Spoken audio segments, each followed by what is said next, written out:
cabdirashiid cadiid yaasiin agaasimaha waaxda ciyaaraha ee wasaaradda dhalinyarada iyo ciyaaraha Somaliland ayaa si rasmi ah u daafuray kulan u dhexeeyay gudiyada 6 garoon ee lagu qaban doono tartanka xiriirka kubadda cagta Jamhuuriyadda Somaliland iyo madaxa xiriirka kubadda cagta ee gobolka Muruudijeex. Kulankan oo uu soo qaban qaabiyay Cabdilaahi Shiine madaxa xiriirka kubadda cagta ee gobolka Muruudijeex ayaa waxaa ka soo qayb galay Khadar Jilaal gudoomiye ku-xigeenka xiriirka kubadda cagta, Cabdirasaaq Birle xogayaha guud ee xiriirka kubadda cagta, Mahdi Jawaase madaxa farsamada iyo tababarada xiriirka kubadda cagta, Khadar Mataan gudoomiyaha gudida dacwadaha ee xiriirka kubadda cagta iyo mas'uuliyiinta dhalinyarada ah ee maamusha garoomada lagu qaban doono tartankan xiriirka kubadda cagta uu dhawaan bilaabi doono. Ugu horeyn Cabdilaahi Shiine madaxa xiriirka kubadda cagta ee gobolka Muruudijeex oo madasha ka hadlay ayaa waxa uu yiri runtii ka gudi ahaan waxa ka mas'uul noqon doontaan insha Allah taala ama kow ka noqon doontaan habsami u socodka tartanka oo noqon doona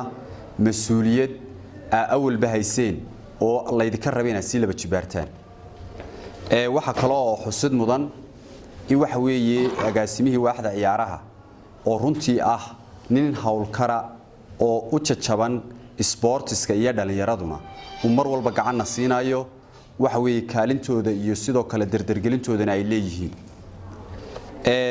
sida aynu hore isugu ogeyn waxyaabihii idinka mas'uuliyahan la idinka sugay waxay ahayd in la idinka helo national ID ama kaarkii aqoonsiga muwaadinimada iyo warqadii dambilaanta ee CID-da taa ujeedooyinka loo leeyahay baa ah in dadka wax dhexdhexaadinaya ay noqdaan dad muwaadiniin oo ummadda u damqanaya sidoo kale inay noqdaan dad aan dambiilay ayaa lahayn oo waxa weeye qofka wax dhexdhexaadinaya uu noqdo qof nadiif ah oo ummadda iyo dadku ay ku kalsoonaan karaan runtii anigoo uga faa'iideysanaya jaaniskan waxa weeye tartanku waxa uu diiwaangelintiisu si rasmi ah u furmi doontaa 24 bisha December ama bisha 12aad 2020 kuna beegan maalin Arbaca oo hadii Allah uu dalo galaado Britoola noqonayso Britoola wixii ka dambeeya waxa la idinka rabaa maadaama haysataan shuruucdii diiwaangelinta tartanka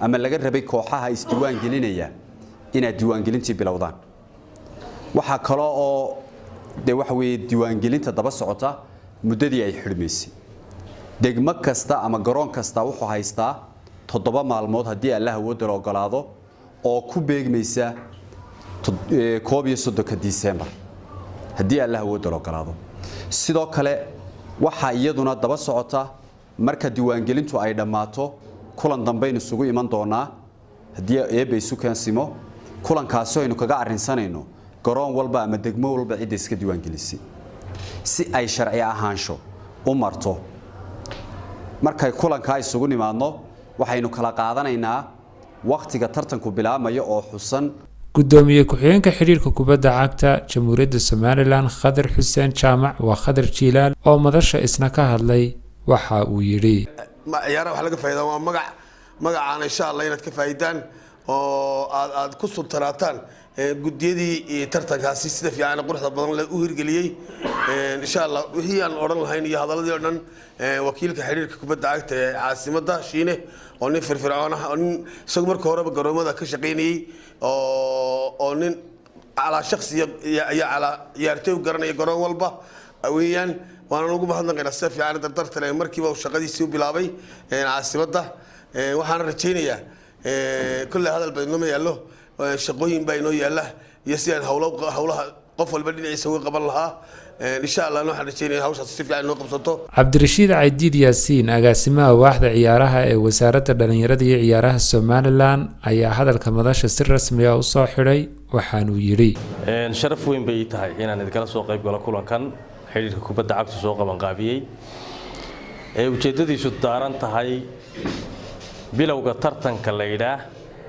koobka xiriirka kubadda cagta tartanka la meeyay bacaad waa tartanka la yiraahdo koobka xiriirka kubadda cagta oo ay ka qayb gali doonaan wajigiisa hore kooxaha heerka 2 iyo heerka 3 ee degmooyinka caasimadda wajigiisa labaadna ay ka qayb gali doonaan 30 kooxood ee heerka 1 10 ay yihiin 10 heerka 2 yihiin 10 heerka 3 yihiin iyo laba ka soo baxay labada ka soo baxa wejiga koobaad ee tartankan 32 kooxood oo nasiib u yeelan doona inay wada ciyaaraan.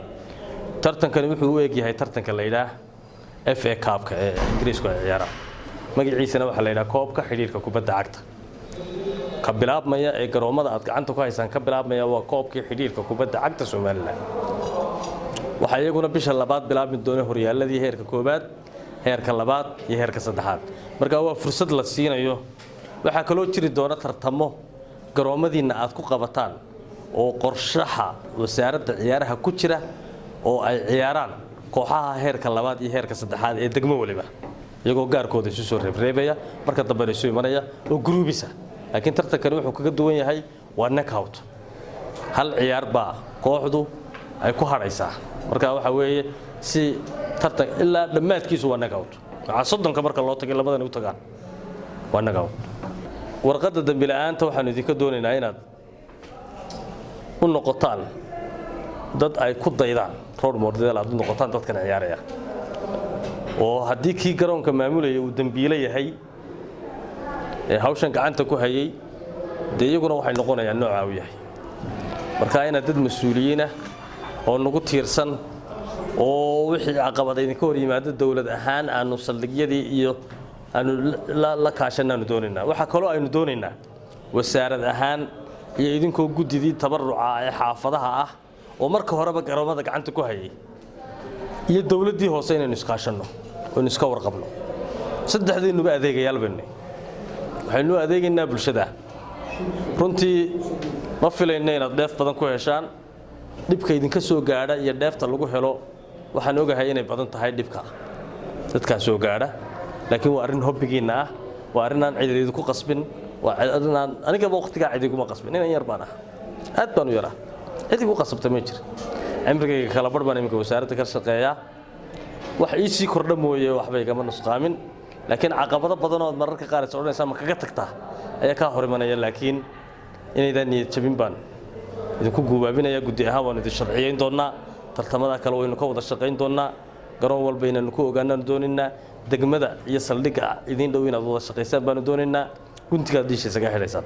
iyadoo uu dhowaan bilaaban doono tartanka xiriirka kubadda cagta laguna kala ciyaari doono 6 garoon oo ka mid ah garoomada ciidda ah sida Maxamed Mooge, Xawaadle, Guryasamo, Dhalinta, Sayladda iyo garoonka Baxsane oo ku wada yaala degmooyinka Hargeysa qaarkood ayaa kulankan oo uu soo qaban qaabiyay Cabdullaahi Shiine madaxa xiriirka kubadda cagta gobolka Maroodijeex uu noqon doona kulankoodii koobaad. Axmed Tae Qaran, wararka Malcab, magaalada Hargeysa.